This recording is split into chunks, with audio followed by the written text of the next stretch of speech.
Yeah, people want simple. This is about as simple as it gets. So I'm going to use a 150-year-old old school chalkboard. What about the plane of inertia? Here I've actually got a little cube magnet. I've got a Sharpie marker drawn around the midpoint of the magnet. And here's, of course, North Pole, and here's the South Pole. This is just some simplex magnetic viewing film. I don't know the geometry of the torus and the hyperboloid. Let's try to explain space and counter space. In simple, I got a couple chalkboards. You got to get serious when you need two miniature chalkboards. Here we can actually take a look at the magnet and put the magnetic viewing film on top of it. Here you can actually see the plane of inertia right here. Here's one pole, here's another pole. Of course, you know how it looks after hundreds and hundreds of videos. Underneath the supercell. A magnet doesn't actually have poles. Well, sure it does. Every magnet has a north pole and a south pole. Well, if it did, it would be located there. And if it were located there, then you could cut this magnet in half and you'd have a north pole side and a south pole side, but it doesn't work that way because you could cut it a million times if it were possible. And each, of course, slice would have a, quote, north pole and a, quote, south pole. What a magnet actually has is the inverse to counter space, which, of course, is polarity, which is a three-dimensional S-curve. In other words, the plane of inertia, which is the inverse of magnetic centrifugal divergence, which, of course, forms the geometry of this. The toroid is a cross-section of a toroid, or a donut shape, and this is, of course, what the magnetic field looks like, right? It's toroidal. It's a centrifugal divergence, yeah, centrifugal divergence.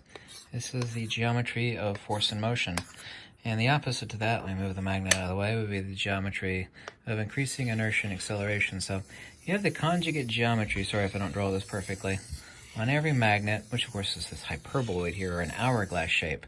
This is the geometry of increasing inertia and acceleration. This is towards the plane of inertia, right?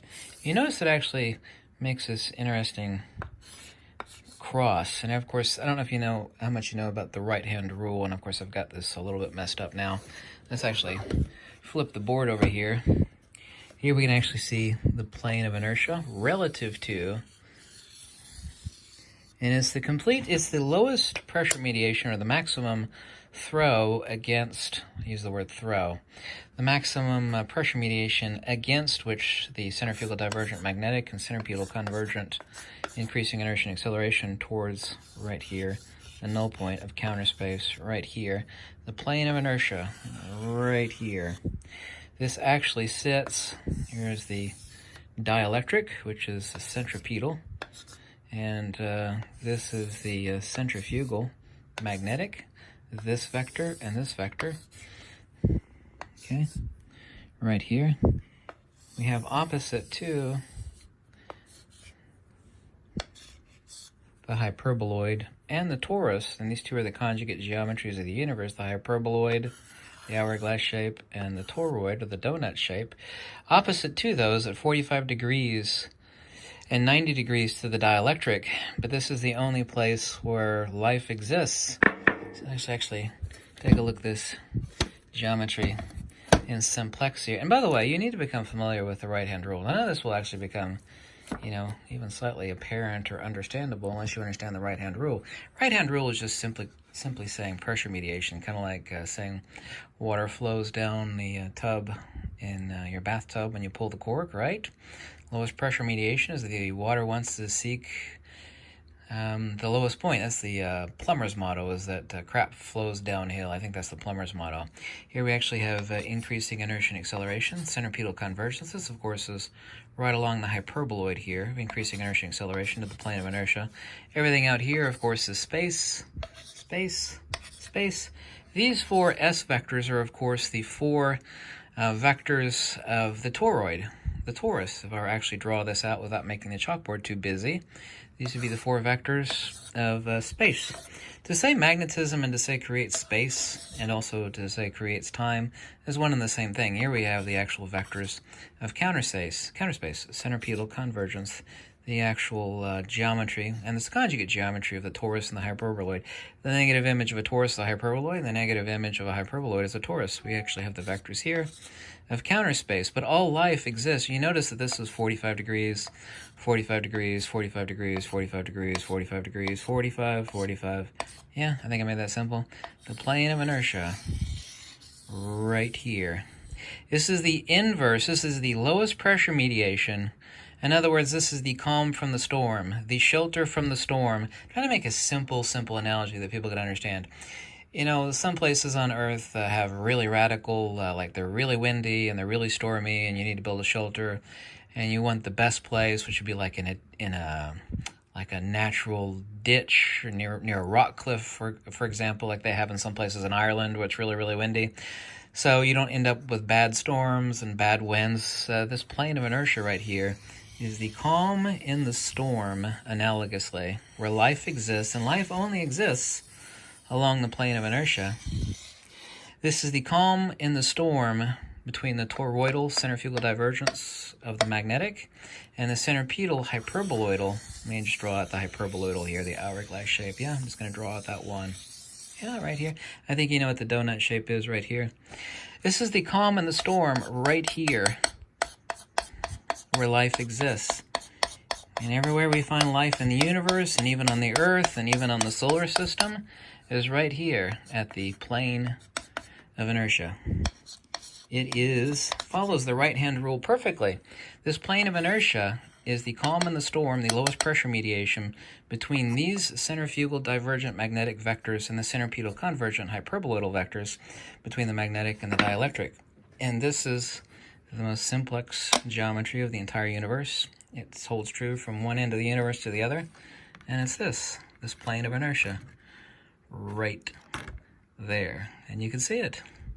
A magnet doesn't actually have poles. Sure it does. Everybody knows that. You're smoking crack. What are you talking about? Of course a magnet has poles. Everybody knows a magnet has a north pole and a south pole.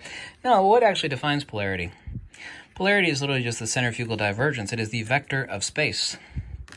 Right here at the plane of inertia is where life is. This is the opposite of centrifugal divergence and centripetal convergence. This is the calm in the storm. Right here, this plane of inertia, right here, where all life exists. That's not to say you can't live out in the storm somewhere out here, but it's not desirable. Life doesn't actually want to sprout there. It's kind of like throwing seeds out in the middle of the Mojave Desert. You know, they might grow a couple inches in the rainy season, but really life doesn't grow there. You know, it can, but it doesn't flourish there. It doesn't live there. It doesn't want to live there. Kind of the reason why 95% of the Earth's life exists along the plane of inertia that is the Earth. This is the plane of inertia. It's the lowest pressure mediation that's extant between centrifugal divergence and centripetal convergence.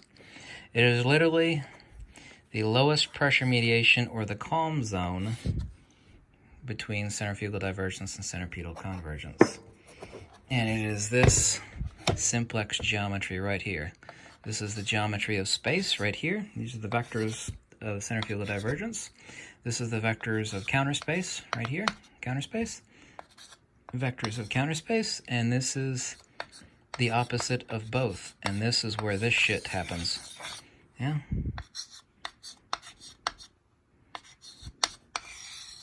Genesis.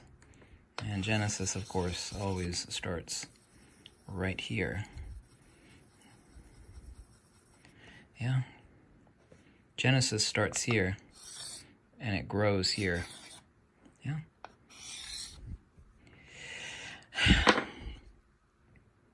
Take a look at that closely, because this is the diagram of the entire universe. All experiences in life, including life itself, comes out of a whole, right? The ears, the eyes, the nose, you know, various orifices down below, yeah. That all comes from right here. It starts here, and it flourishes here at the plane of inertia. This is the two-dimensional. Of course, life is not two-dimensional, nor is centrifugal divergence, because, as I've told you countless times, the vectors of space is a three-dimensional S-curve. Yes, it's a three-dimensional S-curve. This actually explains geomagnetic precession. It explains phase shift. It explains a lot of stuff, but most people can't picture in their heads three-dimensional force vectors and field dynamics. Almost nobody can. There's a reason for that, because it's actually extremely simplex. I wish people could wrap their minds around it, but this is the geometry of everything. Vectors of space, counter space, and the plane of inertia where life is manifest and grows and decays.